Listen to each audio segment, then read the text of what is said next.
president and CEO. I guess that would be co-president and CEO, along with Erica Farber, who, by the way, as we are broadcasting and doing our live stream today, she is on the other side of the convention center receiving a Lifetime of Service Award from the MIWs. And what can you say about Erica Farber? She's the best. I had known her for about 8 years. Not probably the interactions that you have, because you guys talk a lot more, but I've had her at our events, and just a super sharp mind and a real big advocate for our industry. Well, this is Jason Barrett, and he's going to join us for the next half hour. And you have done, and of course, I follow you on social media and consume your content, but you have tapped into certainly one of the hottest formats in broadcast today, and that is sports. Mm-hmm. And you work all sides of it. Give us a little sample about what your business is like, and then what's an average week for you? I'll start with the business. I started it in 2015. I had spent 20 years in radio, started a small station, worked my way up, got to the network level, worked at ESPN. Then I got the privilege of building a few stations in St. Louis, Philadelphia, San Francisco. After that, decided I want to go home, want to be near family, start this, figure it out. All right, if I could just keep the lights on at home, I could get my family. But where I live, Mike, I'm about an hour and a half north of New York City. It's not the area you go to build a radio career, right, or to end it. So I just thought, all right, well, I got to do something different. I was writing a lot. People in the industry started to read what I was putting out. Next thing you know, 2 clients become 3 clients, become 4 clients. We wind up going from the first 4 years I was writing everything to now having a staff of 25, 6 of them full time. And it's every day's a grind. I mean, I don't sleep outside of maybe 4 hours a day, but when you love what you do, you don't care about the time you put in, because one, it's mine. I built it. Nobody could fire me. I can only fire myself. If we don't do well, it's on me. But, get up in the morning, 6, start working probably 6:30, 7, go to sleep at midnight, and, the weekends are where I get a little bit of downtime. But it's all encompassing, because I consult clients, I publish content on sports media, I publish content on news media, we host conferences in both spaces, and I stay connected across the entire format, sports and news. And, look, because I know it, because I did it for so long, it's content that I could talk about all day because I'm close to it. And so it's just finding another way to stay in the space without having to take attendance every day and go to a building. Let's go back in Mr. Peabody's Wayback Machine, a reference to the cartoons of the past. As a kid growing up in the Midwest, myself, I would love to listen to the sports writers on WGN, mm-hmm, on Sunday afternoon, and then I would hear a bowling report, the 10-pin Tattler. I think it was Bernie something that would, I always thought about the cigar chomping sort. But and it was like, for me as a kid, that was like appointment listening, mm-hmm, but that was the sports content of the day. Yeah. Along comes some guy from Indianapolis by the name of Smulyan, and the next thing you know, you have a real format. Oh, yeah. I mean, look, Jeff took the ultimate risk. He was willing to lose a lot of money for a few years to get it to where it had to go. And, he's been candid that the first few years of WFAN in New York, they didn't have the right strategy. Eventually, they got it right. And you look at where we are now today, you've got roughly 700 sports stations. That's not including all these digital outlets and television. And it's just an exploding medium. The one thing that it does, it taps into passion. It taps into local credibility and information, because you have to have a human connection with an athlete, a coach, a GM, to be able to relay that information. And it's live. There's a lot of things that, we're at the NAB here where people can talk about all sorts of technological differences that are going to shape the industry going forward.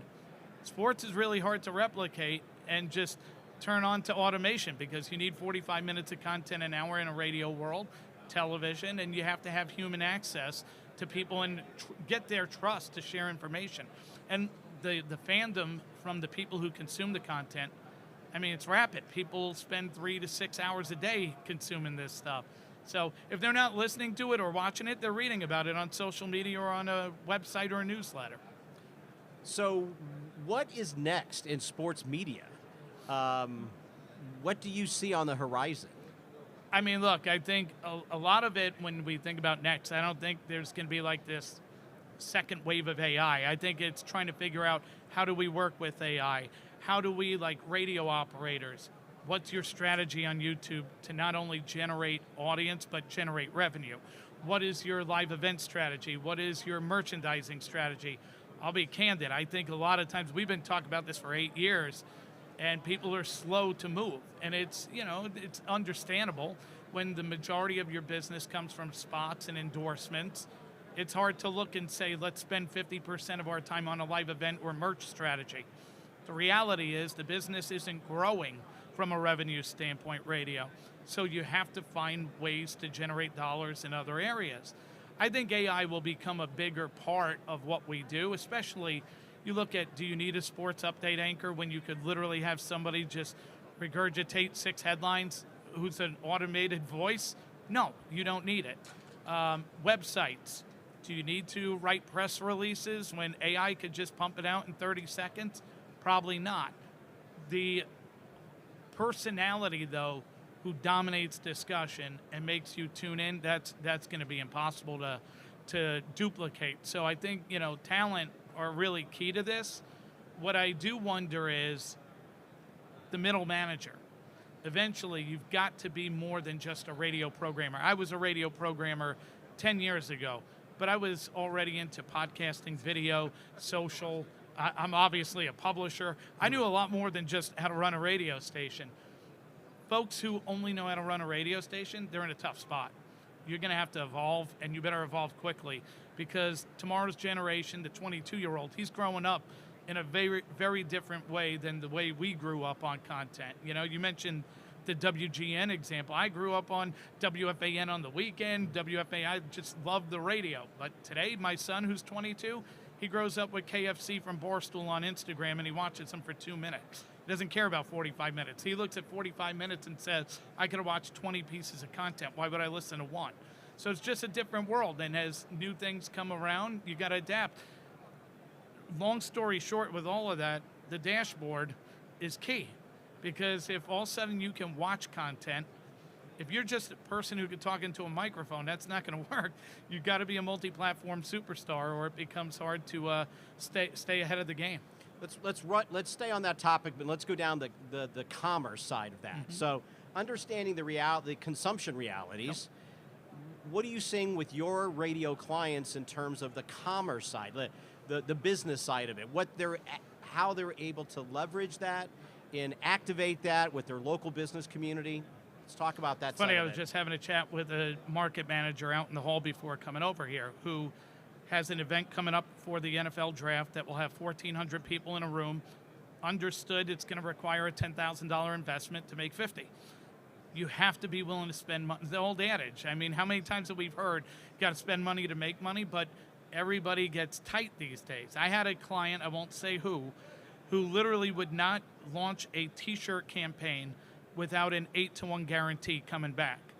And my response was, so you have 0, and you're not good with 4 to 5 to 1? The competition in that market took the exact thing I talked about at a conference, went to market, sold 10,000 shirts the next month. And I sit there and I go, that's the kind of antiquated thinking we can't have. You've got to understand that, like when I talk about merchandising, for example, go ask the WWE, Barstool Sports, Outkick, if they think there's no money in merch. They all make 6 figures in merch. In the WWE's case, it's a global brand. They make $50 million on it, right? So people like to spend money to tell people that they like your brand. Why would we not be in that space? Live events. People like to go out. They don't want to just sit at a computer. But you have to put on a show. Look at what WFAN has done in New York with Boomer and Geo Live. It makes money. Score North in Minneapolis does it. There are brands everywhere that understand it, but you still have a lot of folks who are timid to say, we're going to guarantee that. And I just think, we got to get back to taking risks. I run 2 conferences a year. Do you think I run them because I'm going to go broke on them? If we were going to do that, I wouldn't run them. but I put on a great event. If you put on a great event, people will support it and you'll make money on it. But you got to be willing to roll the dice. Otherwise, we're just going to be sitting here waiting for everything to come back, and it's not going to do that. So you got to find new ways to monetize.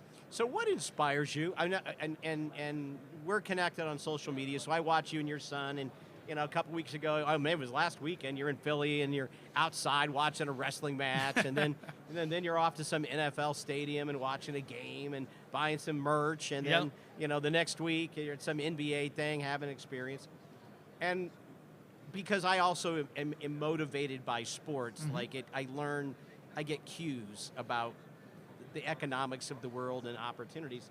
So I know that happens to me, and you and I are cut from some of that same cloth.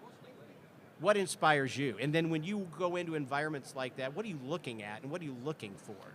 What inspires me, I just love this business. I got into it, and when I first started, I was on the air, did imaging, sold advertising, did remotes, did play-by-play. So I was built on do everything. And it's how I run my business now. It's no different than when I started 25 years ago. I just happen to be the guy who was a board op making $100 a week for 40 hours a week, and I worked 70 because I loved it. What inspires me now is I want to help clients, and first of all, I love what we do. We get to reach a lot of people every day with what we publish, and to be able to shape a conversation around a format is really inspiring. You get people reading your content saying, I got smarter, I was able to take an idea and turn it into something actionable. I love that.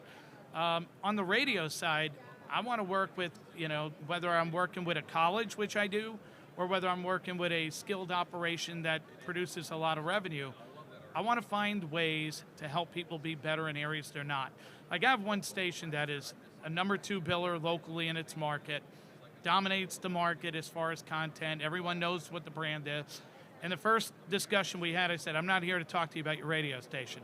I'm here to tell you your social media strategy is garbage, and you guys have a website that looks like it was born in 1992 and it's still there. That's where I'm going to put my focus. I'm not here to tell you about your radio content because I didn't want to be, first you'll learn about me, I don't like the word consultant. I think it's an antiquated term that tells people this is a guy who analyzes ratings. I don't just do that. I consider myself a business partner. My job's to help you figure out how to grow audience, how to grow revenue, how to be dominant on social, podcast, radio, video. I work with some TV groups.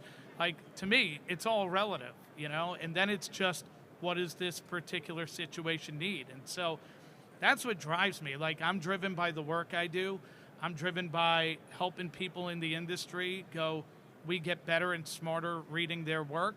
And then ultimately when they come to our events, seeing it in action too. So I just feel if you do quality work, enough people say good things about you, and ultimately you create a book that's worth reading at the end of your career. It's a good way to put that. All right, I'm sure working with clients and stations around the country, you've had some moments where you go, that was really good. When I say that, I'm going to put that in the form of a question. When you've had one of those moments that was really good, what's the first thing that comes to mind? On air, probably San Francisco. I was programming at the time, 95.7 The Game. Literally sat in a meeting, told the entire staff, get a good look around. Half this room won't be here next year. And they all looked like, uh-oh. And I said, here's the reality. You're going to get a network job. You're going to go on to another market. You're going to continue to move up. And when we ultimately started the station, we were 33rd, and I told people we'd be top 5 in 4 years. We were 3rd, 4th, and 3rd my last 3 books. And so when you see a plan and you see people buy into a culture and a strategy and it come to life, that's exciting.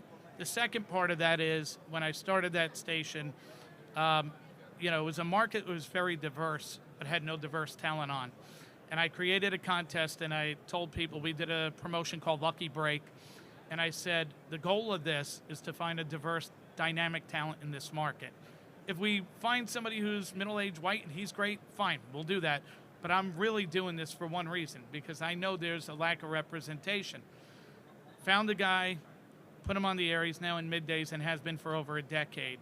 And when you see that, and it led to, there were 3 other people in that. One's now on Alice in the morning show.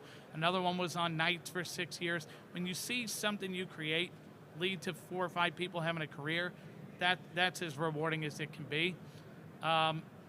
Aside from the on-air programming side, as a consultant, I love when I work with a brand and, I have one client, we came up with a strategy when Trevor Lawrence was coming out for the NFL draft.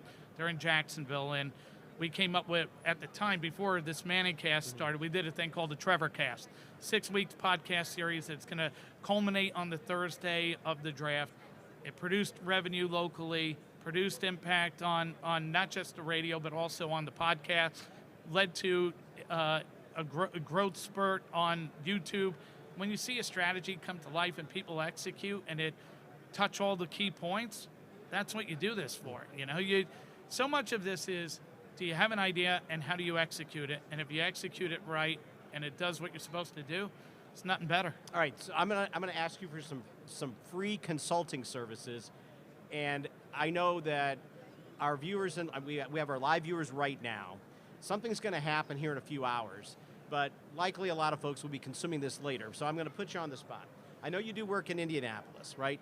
And what has happened in women's college basketball this year is absolutely amazing.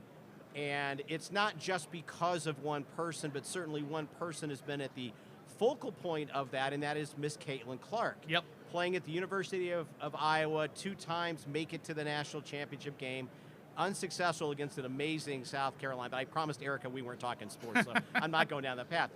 But Caitlin's going to be drafted number 1 on the day that we are recording this podcast.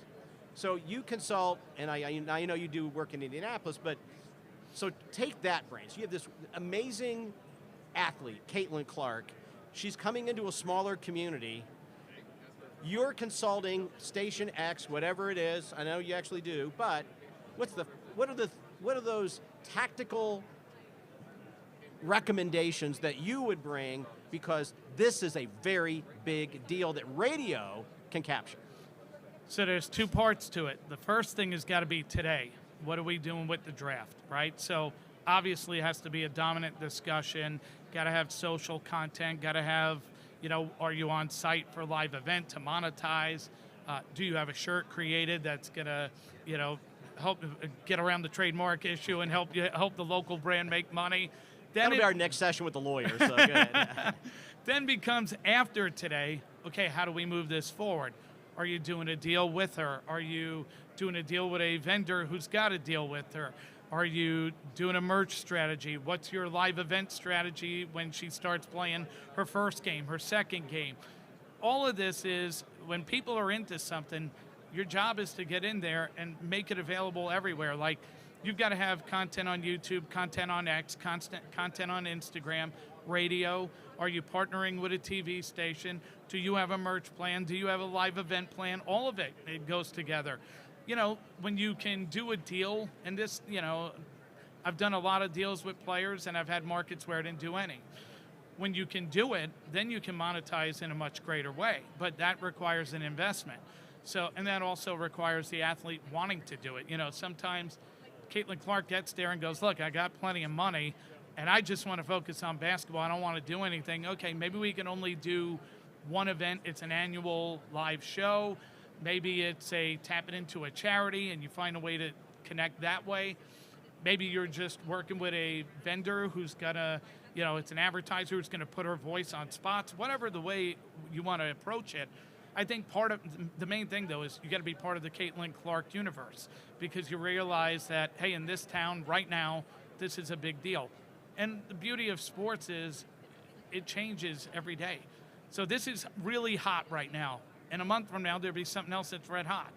So when that happens, you do the same thing, rinse and repeat. And so I wish I had a more like, wow, here's this hidden gem but it's not. It's literally, this is going on. How do I react in real time? What are the 5 or 6 ways we're going to do this and make it important? And then ultimately, how do we turn it into profitability? Because you can get people to listen to a lot of things that are hot. How do you monetize it? That's at the end of the day the key.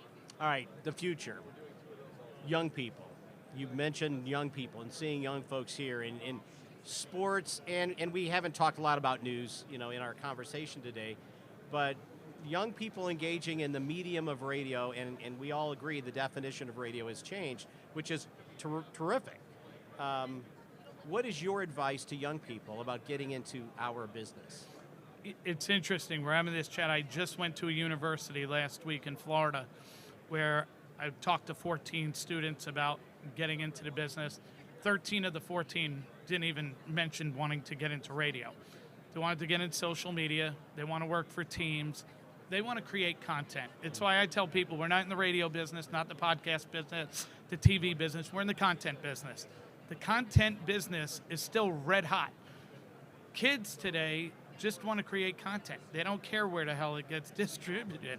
So they got a phone in their hand. They got a radio station. You and I had to put one at our desk and pay for it. They just get the phone, hit the button, and they're live reaching the world. So I think the bottom line with young people, the first thing is you have to practice doing content. I don't care if you're on Instagram, YouTube, a podcast, or a radio station. You got to get good at your delivery, because just because you can create content doesn't mean people are going to want to listen to it or watch it.